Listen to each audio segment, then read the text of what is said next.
سلام به چنل آکادو خوش اومدید. امروز میخوایم با هم بریم سراغ یه انیمه که توش هم اکشن داره، هم یه عالمه شمشیربازی و کشت و کشتار و یه نمه هم درام.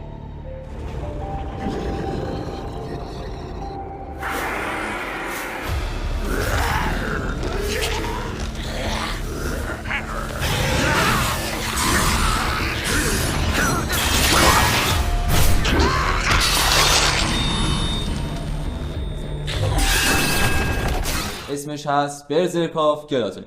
ساخت استودیو ACGT و ژانر این انیمه یه ژانر فانتزی تاریک داره توی خودش و از سال 2023 شروع به پخش کرده که همون قسمت اول داره بهت میگه اگه از شمشیر و کشت و کشتار خوشت نمیاد بهتره که من نبینی.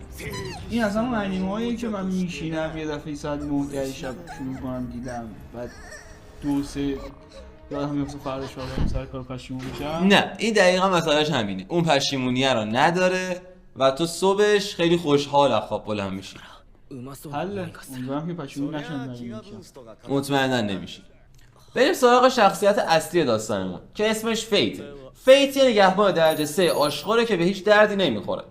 توی این دنیایی که همه یه عالمه اسکیل و تالنت خفن دارن، ایشون تنها چیزی که گیرش اومده اینه که پرخوری کنه، یا همون گلاتونی خودمون. ایشون هر جا میره فقط داره شکمش قارقور میکنه و گشنشه. چرا شبیه منم همیشه آدم گشتمه بعد شکمم قارقور میکنه بعد قصابش نمیرسه عصبی هم میشه. آره میشه، در حدی که آدم میکشه. من در اون حد عصبی نمیشم ولی لطفا من غذا برسون. منم وقتی که داشتم خود انیمه رو نگاه میکردم خیلی گشنم شده بود. وقتی اینجور غذا میخورد اصلا حس وحشتناکی بود. یکی از چیزایی که این قدرت داره اینه که وقتی کسی رو بکشه میتونه قدرت طرفم بگیره با خودش، که این یه ذره خوشمزگی داستان کم میکنه. چرا خوشمزه‌ترش میکنه که میتونه قدرت بخوره؟ آره ولی خب باید آدم بکشه. بهتر. قراره خون و خونریزی ببینیم دیگه. خون و خونریزی قراره ببینیم، به همونم گفتن، ولی آدم دیگه فقط هیولا نمیکشیم تو این داستان، ما قراره همه چیزو بکشیم. من دوست دارم کشتن که دستات ندارم بالاخره. آره دیگه بالاخره گوش نشه. پرخوری شخصیت اصلی ادامه داشت همینطوری تا اینکه بالاخره خیلی شانسی و رندوم یه نفر رو میکشه و قدرت گلاتونی در واقع فعال میشه. تازه میفهمه که اگه کسی رو بکشه و اونو بخوره تازه میتونه گشنگی اصلیش رو رفع کنه. اینجا این جاییه که شخصیت مظلوم ما تبدیل به یک هیولای ترسناک میشه. درسته؟ دقیقاً. ولی اینجا یه مشکلی پیش میاد. هر آدمی که میکشه قوی تر میشه و این گلاتونی یعنی پرخوری و اون آتش قدرت بیشتر وجودش رو قراره بگیره. پس برزرک اینجا تو اسم انیمش معنی پیدا میکنه. دقیقاً، چون میشه خشن و اینم یه پرخوری خیلی خیلی خشنه. فضا سازی این انیمه فقط اکشن و جنگی و خون و شمشیر نیستش، توش یه عالم سیاست داره، دستای پشت پرده و اشرافزاده هایی که دنبال قدرتن و خب مطمئنا توش درام هم هست. یعنی از این انیمه‌هایی که وسط جنگ و خون و خونریزی عاشق همن. آره ولی این درامش بیشتر باید تراژدی میده تا یه عاشقانه ای که تهش خوب تمام شه. همین تراژدی معمولی که یه نفر ول میکنه میره و یکی میمیره و دقیقاً یه همچین چیزایی. ولی نظر عاشقانه اون چیزیش جای نداشت. همین گوی تراژدی بهتر بود، چون من اگه جای روکسیا بودم اتوش کافه و رستوران هم نمیرفتم. چرا؟ خب بنده خدا چیز نبود که خودش هر لحظه میگفتش منم بخوره. البته اونم هست احتمالش بود.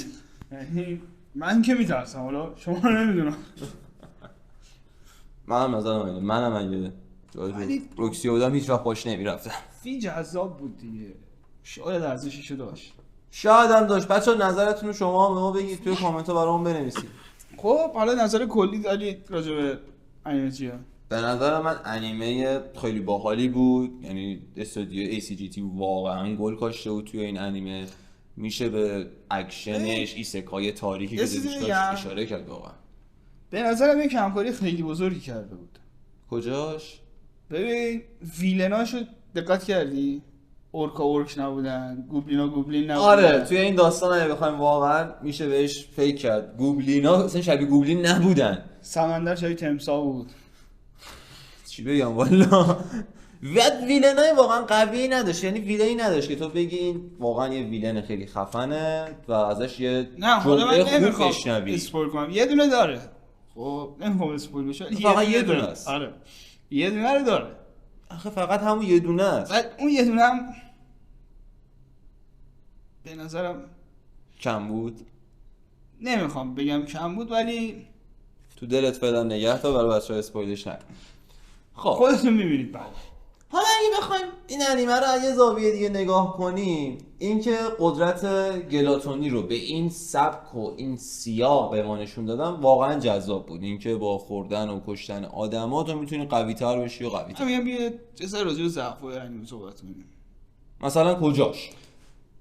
مثلا یه ضعف بزرگ دیگه‌اش کاراکترها. ما تو کاراکتر کلا بیشتر تو انیمه نداریم. آره اینم هستش، واقعا موافقم. من کاراکتر دیگه اصلا اسمشون هم نمیدونم درست حسابی. حتی یادم نمیاد چیکار می‌کردن تو انیمه. آره یعنی فقط اومده بودن راهگذار شدن بذاریم اینجا خالی نباشه فضا. آره اینطوری بودن که بیشتر یه سری NPC بودن فقطشون حرکت می‌کردن، زیاد کار خاصی هم واقعا نکردن تو کل داستان انیمه. بابا من NPC بیشتر دیدم فعالیت. دو تا کوست میدن.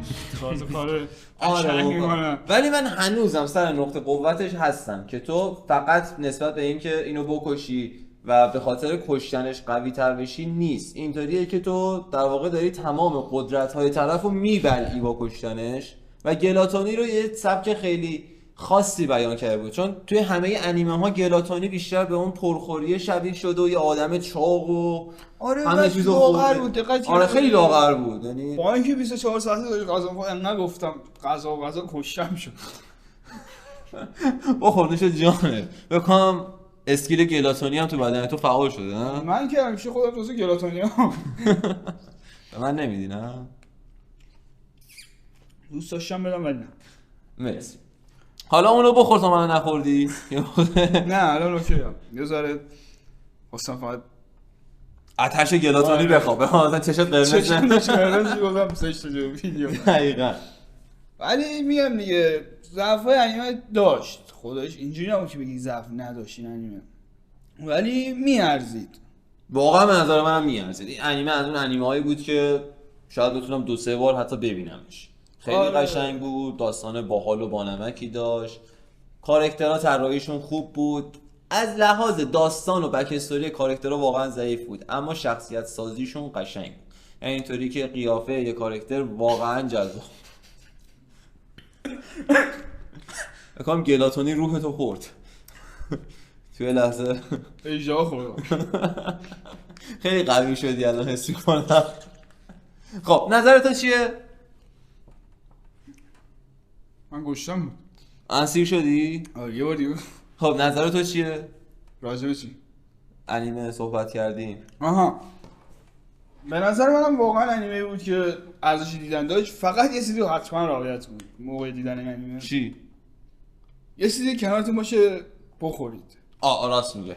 من خودم گشتم شده بود. خب من حتی راجع بهش داشتم صحبت می‌کردم گشتم شد. تو که ماشاءالله دائم الگشنه‌ای، ولی خب من خودم داشتم انیمه رو می‌دیدم واقعا گشتم شده بود. یعنی تنها چیزی هم بغل دستم نبود، فقط آب می‌خوردم، ولی خب گشنم بود دیگه. نه من تخم گوش شدم بغل دستم گلاتونی طور. اون آدم می‌خورد، دو تخم. من تخم. عشق می‌کردیم با هم. بچه‌ها ممنون که این قسمت همراه ما بودید. لطفاً ما رو سابسکرایب کنید تا قسمت‌های بعدیمونم ببینید. لایک و زنگوله هم فراموش نشه. تا قسمت دیگه بدرود. خدا نگهدار.